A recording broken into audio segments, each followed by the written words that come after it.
upon ourselves and others. And you may say to yourselves that you live in the West, you believe in democracy, you believe in freedom, and those are your idols, in fact. But let me tell you something about democracy.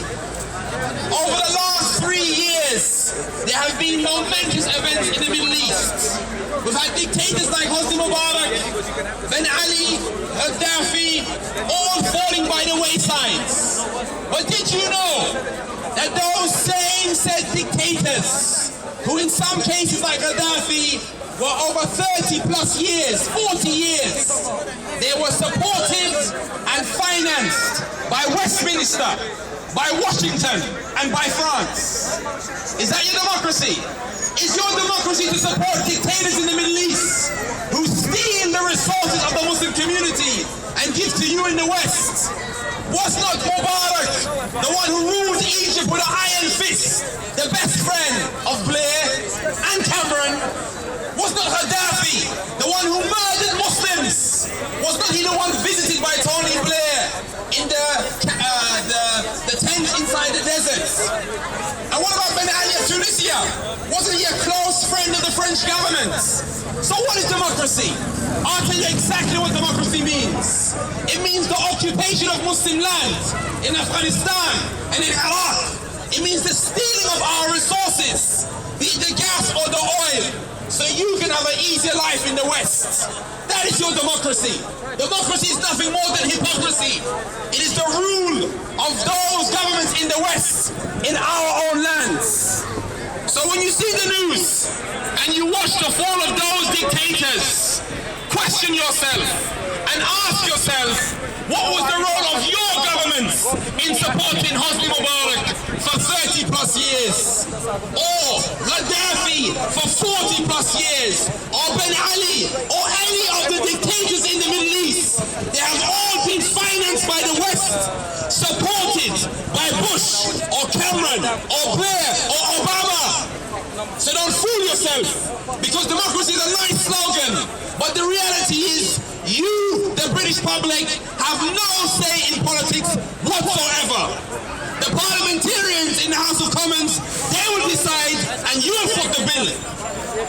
Who here voted for the war in Iraq? Anybody here? No. But your own taxes go towards killing and murdering and occupation. Who here voted for the war in Afghanistan? Anybody? No. But your own government and your own soldiers, they murder in your own name every day. And I know you like to say the heroes that are fighting, but they're not heroes. They're murderers and they're rapists. And who said so? Baha Musa, he was a receptionist in Iraq. He was captured by the British troops. He was beaten to death. That's right. And the Ministry of Defense, in their own Atkins report, said his injuries constituted a war crime. That's right. The good British troops, the ones who murdered a civilian and beat him to death, and no one being arrested, and no one being charged. Of course no one being charged, because of the Crusader War. Tony Blair, he said before the war in Iraq, he said, I used to pray to God what to do. Did you know that?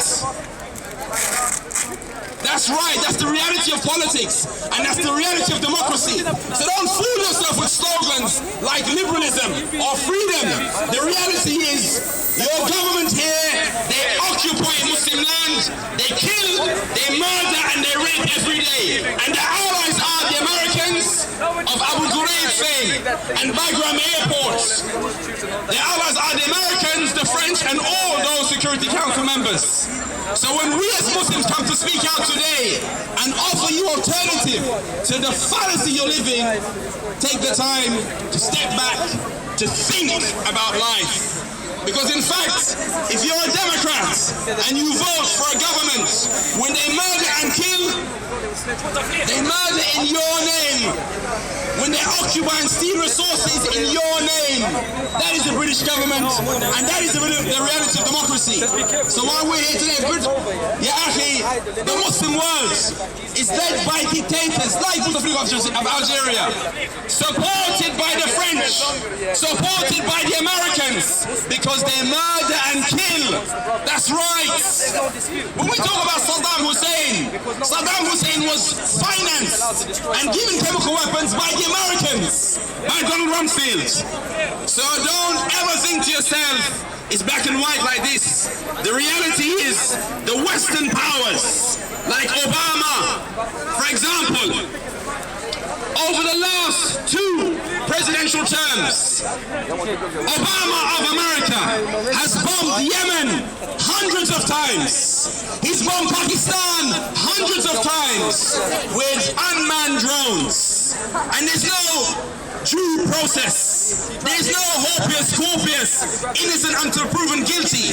The fact you're a Muslim in Yemen, your house can be bombed by the Americans. The fact you're a Muslim in Afghanistan, your house can be bombed by the Americans and the British. Don't fool yourself.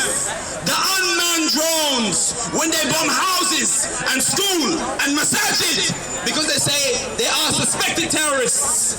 So the word terrorism is now a license to kill Muslims. That's right. Obama, he bombs and kills Muslims. And Cameron, he's a murderer and a criminal. And those who support them from the British forces, they are also criminals.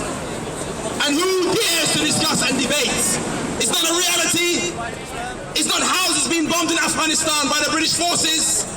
It's not schools being destroyed by the British forces. Not weddings being bombed. Where's the justice? Or is the Muslim blood has no value?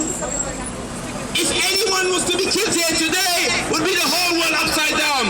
But Muslim can be bombed inside Yemen by the Americans and the British, no problem. Is that your democracy?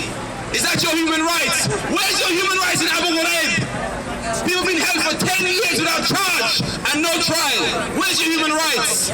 Because your human rights is a fallacy. It is rights for you and none for the Muslims. Whereas under Islam, there is justice for all. Allah fahkum bainahum bil adl. And the adl is al-Islam. Islam is the solution. The Sharia, it is the solution for mankind.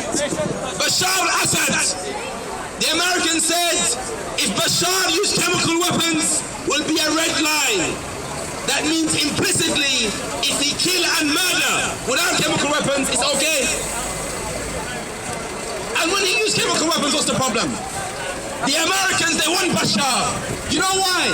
Because they're worried if the Muslims come in charge in Syria, they will attack and destroy the Israelis. That's why the Americans, they love Bashar. And the Israelis, they love Bashar. But hey, Islam is coming. The Sharia is coming. Nizam al-Mustafa al-Khilafah will be the end of the Israelis and the end of those who fight against Islam and Muslims.